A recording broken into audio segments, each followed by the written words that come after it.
I'm joined now by someone who's made his career of sharing stories, crafting fiction, and even, he says, just telling lies.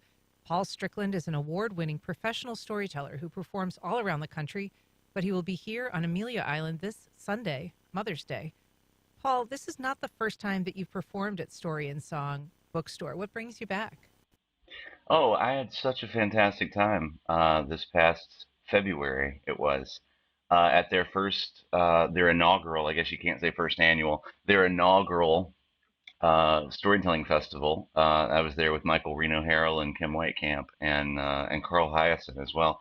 And it was just a really beautifully produced festival with a community that came out to just support the whole event in such an exciting way that whenever I saw my schedule and I was heading back down through, I just reached out and called them, and it's worked out beautifully to do another show there on Mother's Day. They're a really neat facility up there. It's great. It's a great space. Yeah. Yeah. So, what is more important, Paul? Is it to have a good story or to be a good storyteller? Hmm. Yeah, I think it depends on the circumstance, really, but they're both important, you know? Being able to craft a good story and being able to tell a story well is extremely important to make sure that a story is durable for any kind of situation. So being able to sort of evolve and adapt a story for the situation, because the game is to make sure that the story reaches the listener no matter what. So being a great storyteller, attempting to continue to be a better craftsperson of story is about that ability to communicate. But let's be real, having a great story is a heck of a start, right? Yeah.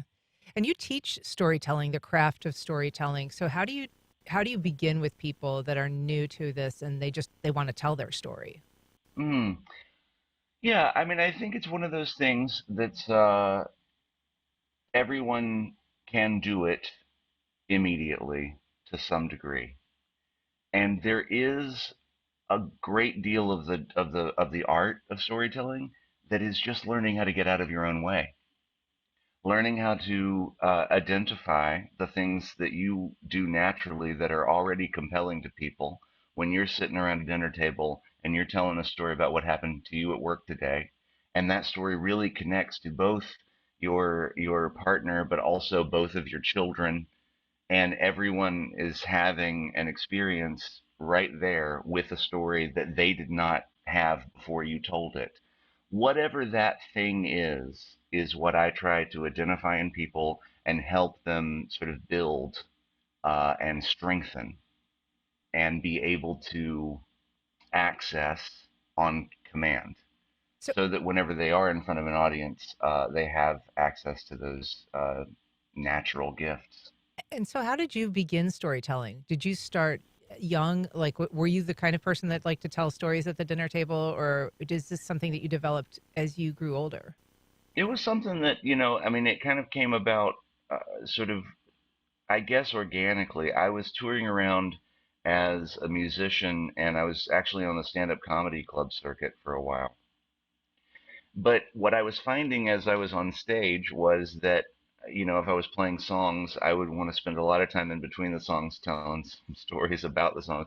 Or if I was telling jokes, I would often find myself sort of going off on some tangents that were not as funny, because what I wanted to do was sort of find a way to connect with the audience. And the shortest distance between those 2 points was narrative.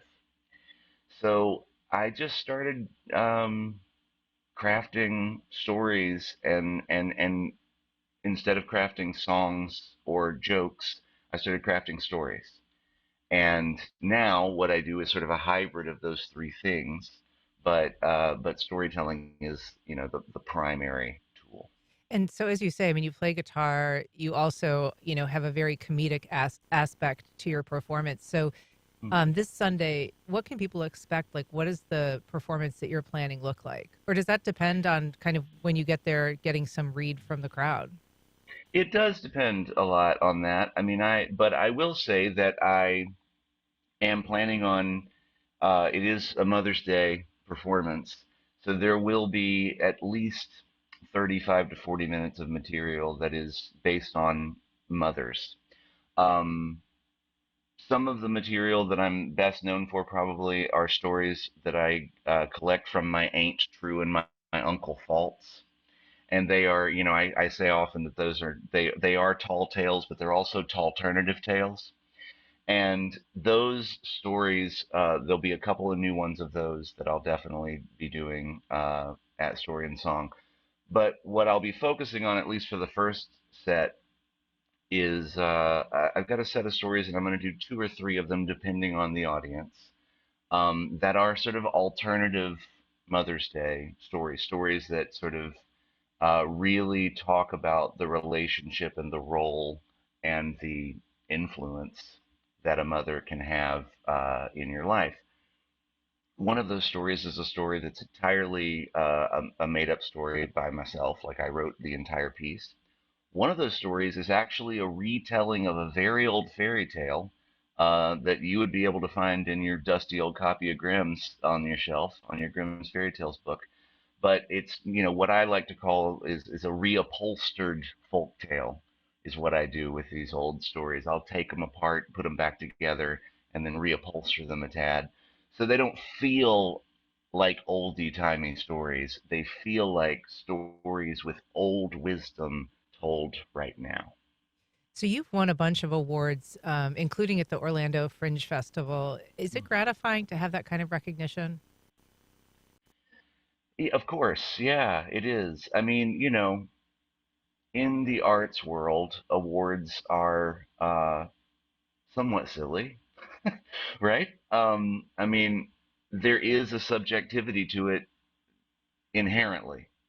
But I will say, just like anything, I mean, having another line item on your resume ain't a bad thing. And being able to, yeah, to have won Best Solo Comedy and Best Show at Orlando Fringe consecutive years, and very recently to have been, I was a featured teller at the National Storytelling Festival in Jonesboro, Tennessee. And then right after Orlando Fringe this year, I'll be heading back to the International Storytelling Center as a teller in residence for a week-long residency where I'll be telling 5 different hours of stories over 5 days. So yeah, I mean, it's opened doors for me, is really what it's done. I would assume actually that Story and Song found me primarily because of the booking that I got through the National Storytelling Festival. And so when you go to events like that, are you there to tell your stories? Or are you listening to other storytellers? Are you learning things from other people, watching their performances? Oh, at a storytelling festival like that, absolutely, a whole lot of it's about listening. I mean, you can't be a good storyteller if you are not a good listener. It is part of the craft, is learning how to hear others and thereby learning how to hear yourself. If you don't have the ability to hear what you're saying and assess it honestly, then you can't improve as a storyteller. And so being able to hear and actively listen to other people is an integral part of the craft. Yeah, Well, Paul Strickland, you're in town Sunday, May 12th at Story and Song Bookstore in Amelia Island.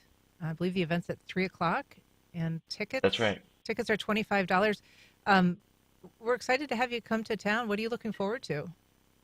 Oh, I'm so excited just to be back and to get to hang out with a few people that I met while I was there at the festival.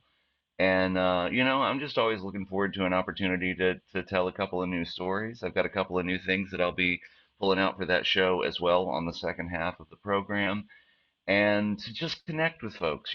I mean, I have a very blessed life that I get to travel around and play songs, and tell stories to people, and connect with them. And then, usually after the show, we all sit around and we find a way to sort of more informally share some stories with each other. So it's going to be a really good time. Well, thanks for connecting with us today. We appreciate it. Paul Strickland, thank you so much for joining us.